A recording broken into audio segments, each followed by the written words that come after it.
Welcome to Mrs. Neller's notes for her double block algebra class. These are the notes for section 6.2 entitled Solving Inequalities Using Multiplication or Division.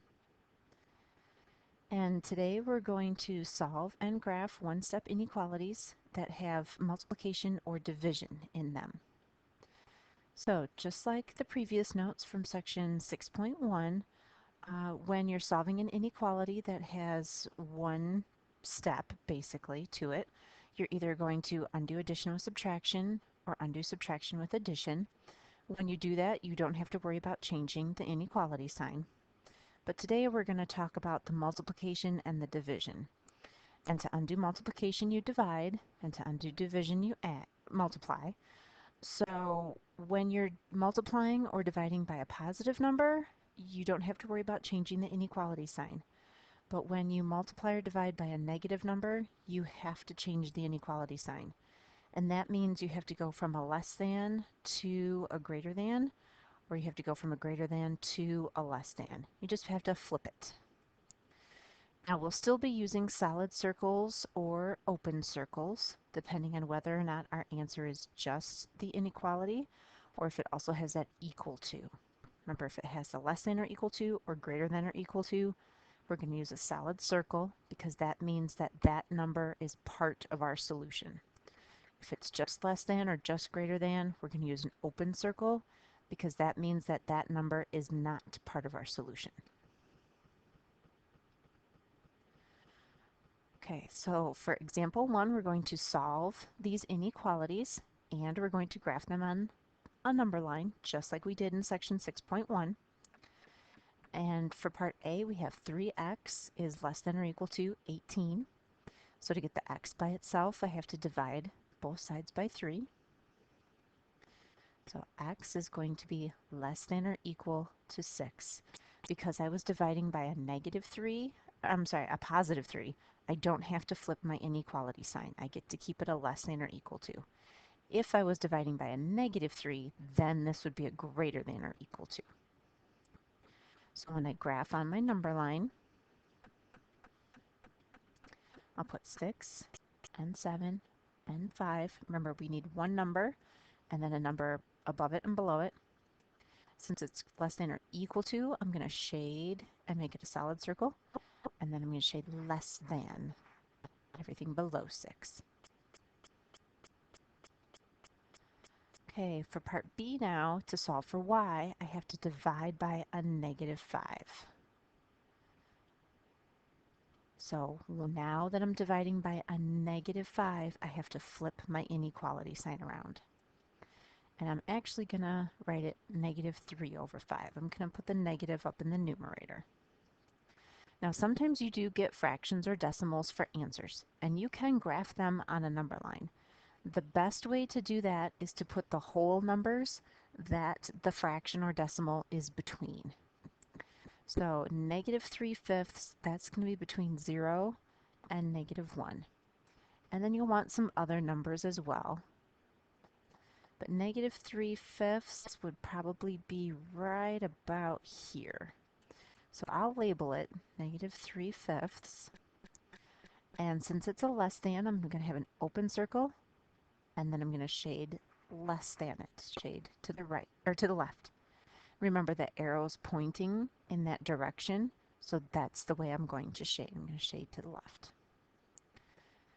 Okay. Sometimes students want to put the fractions on the number line. They want to put negative 3/5 and then negative 2/5 and negative 4/5. So they have just the 3 fractions on the number line, but that doesn't really show us in terms of the integers where that solution is.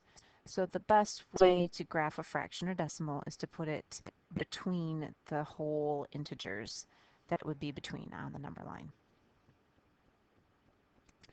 Okay, for part C, I have r divided by negative 6 is less than 20. So I'm going to undo that division by multiplying. So I'm going to have to multiply both sides by a negative 6. So I'll have r is greater than negative 120. Okay, it has to be greater than now because I'm multiplying by a negative number. And then I have to make my number line. Now I know a negative 120 is a big number, but that's okay. You still use the same concept. You put that number and then one number above it and one number below it on your number line. It's just greater than, so I'm going to use an open circle and shade to the right. Remember, that's the way the arrow is pointing. It's pointing to the right, so that's the way I shade. Okay, now part D is slightly different because, again, the variable's on the right. So I'm going to go ahead and solve it, and then I'm going to rewrite my answer so that the variable's on the left. So to get the t by itself, I have to divide by 6. So I'll have negative 4 is greater than or equal to t. I don't flip the sign here because I'm not dividing by a negative 6. And now I'm going to rewrite the whole expression, and I flip the sign around when I rewrite the whole expression. So this is the same concept that we saw in yesterday's notes for the 6.1 section. So then I'm going to graph that on my number line. I'll have a negative 4 and a negative 3 and a negative 5. This time I'm going to put a solid circle on the negative 4, and I'm going to shade to the right because that's where everything greater than negative 4 is. Okay, we have part E and part F now. In part E, I have a fraction that's being multiplied by the z. And remember, we don't divide by a fraction, we multiply by the reciprocal. So I'm going to multiply both sides by 3 over 2. So that'll cancel the 2/3 and the 3/2. And I'm not multiplying by a negative 3/2, so I can keep my inequality sign. Now really, on the left side there, I have 3 over 2 times 4 over 1. Remember, we can multiply across. So that would be 12 over 6. Oh, I'm sorry, 12 over 2, which is 6. Let me erase that a little bit. That's kind of sloppy. Okay. All right, 12 over 2. There we go, which is 6. So that's what's going to go there. And then I'm going to rewrite this whole expression so that the variable's on the left. So the z and the 6 flip-flop locations, and then I flip my inequality sign. Remember, again, I'm flipping the inequality sign now because I'm rewriting the expression, not because I was multiplying or dividing by a negative number. And then to graph this on my number line, I need 6 and 7 and 5. I'll need a solid circle on 6, and I'll have to shade everything less than it, so everything to the left. Okay, last one, part F. Remember, there's a little hidden number here in front of this A. We like to say it's a little invisible ninja. So there's really a -1 there in front of that A. So if you see that, if you see a negative and then a variable, remember it's a -1. And to get rid of that negative or -1 in front of the A, I have to divide both sides by -1. So then I'll have A is less than 14. Now again, this time I flipped the inequality sign because I was dividing by a negative number. So then I need 14 and 15 and 13 on my number line. I want an open circle because it's just less than, and I'm going to shade to the left because I want everything less than 14. Now sometimes students think that just because there's a negative number anywhere in the problem that they have to flip the inequality sign.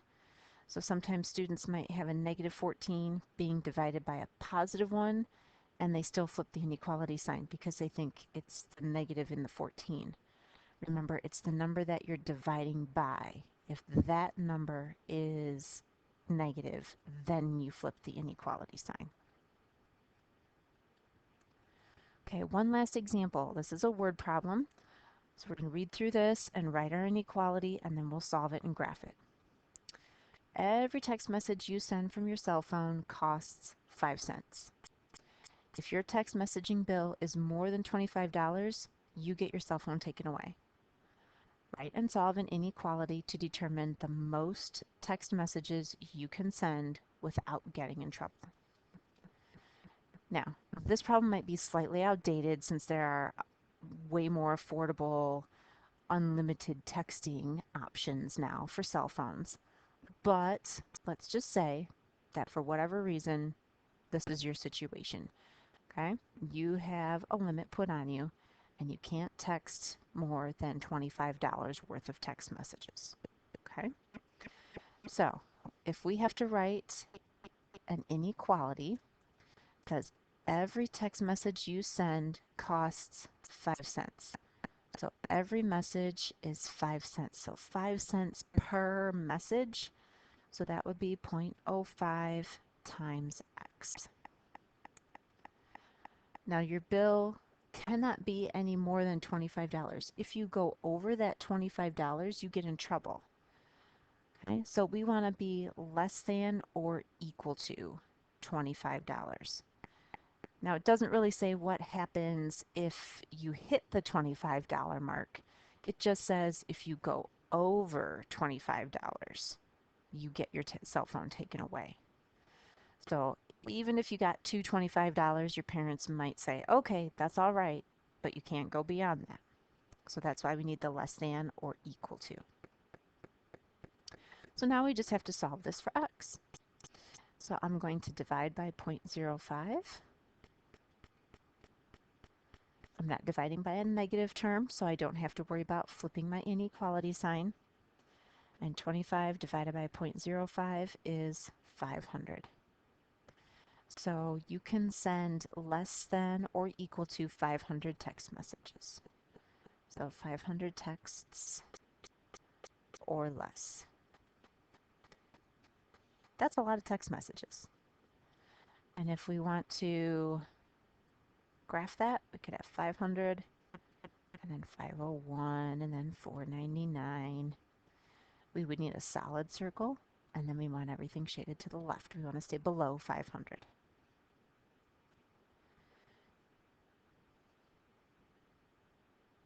So on your homework tonight, you will see some word problems. Okay, remember that when you're writing those inequalities, they're going to be a one-step inequality with multiplication or division. So that should help you as you're trying to put the inequality together, and then you solve them and graph them. Remember, if you multiply or divide by a negative number, you have to flip the sign. If you multiply or divide by a positive number, that's okay. You don't have to do anything to the sign. It's just when you multiply or divide by a negative number. So definitely practice these problems, and if you have questions, come on in and see us before school.